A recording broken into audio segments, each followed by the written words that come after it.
What's the next step? Well, I guess some people would say, well, where's the IT bit?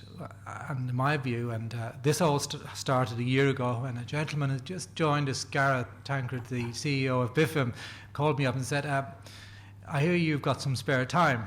And I said, yes, I've got an interesting gig with the BBC as my swan song. I said, would you mind coming and giving us a hand and sort of leading an insights group around the future of BIFM, the future of FM? And I said he wasn't being ambitious enough. But the one thing, and I regard Frank Duffy as one of my great mentors. I've been very fortunate to meet Frank when I first came to this country in the mid-'80s, and since then he's been a guiding spirit, huge role model, and a remarkable individual, and we should be very proud to have him here. And I think I should also say that, although it's a month behind Frank, you and the other Frank and a few others, I recall wrote something about 21 years ago, and it's now time to bring that to age. And that was Corporate Real Estate, the Fifth Resource. And it was about getting people to think strategically and to move from being sort of taskmasters, order takers, to really innovators and instigators. I think instigation was used in the past. So, ladies and gentlemen, what we're going to do is actually build the road to Key West, in terms of we'll start with people and property, or people and place, and that's the first bridge. But the bridge with technology, we're already putting the foundations in. We're also putting some foundations in to talk to the bean counters, so that we have to get them going. There's another debate down the road in terms of building links with the CSR community debate. And I think why we haven't been able to make progress over the last 10, 15 years is the elephant has been simply too big, and we have to bite it in smaller chunks. So today is another example of two people who came together who found that they had a lot of things in common, but didn't know one another before, came from very different backgrounds, very different training, but we're all in the business of enabling work. It's very, very simple when you break it down like that, no matter what label you do. I had the BBC, we basically dropped BBC Property and moved to BBC Workplace, and we dropped all the technical titles, and we said we do two things. We operate the estate and we change the estate, and then we'd leave it to the wider supply chain to fill out the technical bits. So we have to, for once and for all, move away from being introspective, to stop talking amongst ourselves. Because ourselves, ladies and gentlemen, if you count 120 people here and all the various other subgroups, some of which are represented in this room, both here in this country, in Australia, New Zealand, the States, if you count everybody up who's actually thinking about how people enable the work, the workplace and the workforce, it's a very small number indeed.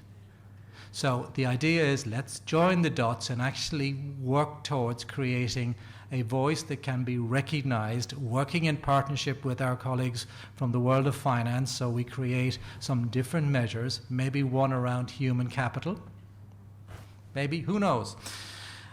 But it's around, I think, one thing. It's moving from this predilection, sort of, I suppose, preconception. It's all about the value of the building to business value. Both business value in a public sector context and indeed in a private sector context. And, so the thing that Garrett started has grown legs, and, from one chance conversation to another, Peter Cheese, the CEO of CIPD, said, oh, guess what? HR, as he said, as Caroline has said, we are struggling for relevance too. And we have a lot of subgroups, and we're in just as bad a shape as you guys are. So 2 heads are better than 1. Working together is the mantra of collaboration of the 21st century. So, ladies and gentlemen, isn't it time we all got our act together and pulled into one voice, using all the great stuff? We sometimes are too hard on ourselves.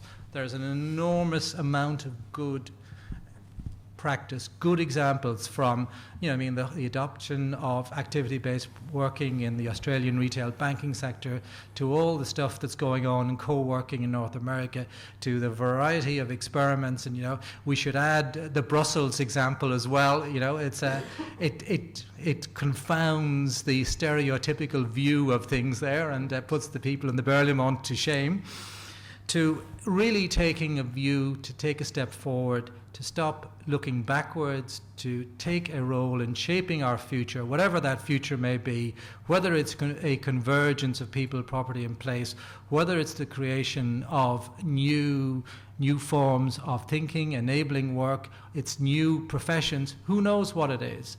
But we live, as has been said so many times today, in a VUCA world. It's full of ambiguity, it's full of uncertainty, and it's certainly full of volatility. Where will the real estate business be in 5 to 10 years? Where will the FM sector be? What relevance will it have? All of these things need to be thrown out on the table and discussed in an open fashion by whoever wishes to come on the journey. This is not something that BIFM are going to own. Gareth and Peter have been the founding fathers of this. The invitation goes out to all institutes, bodies, including IFMA, because you've got a point to make, particularly in terms of, for the first time ever, bringing everybody concerned with enabling work into one big conversation. It's not going to be a research project. It might be partially, but certainly we're going to follow the principles of some other great American thinkers around disruptive innovation, and go forward to think about engaging all the brains and passions that are in this room, but also about our young and not so young colleagues who are fellow travellers in this very, very changing nature of work. So there'll be some more information coming out shortly, and we're using social media, we're using everything that we can think of to be different, because unless we signify significant difference, significant change, we won't cut it. Thank you very much.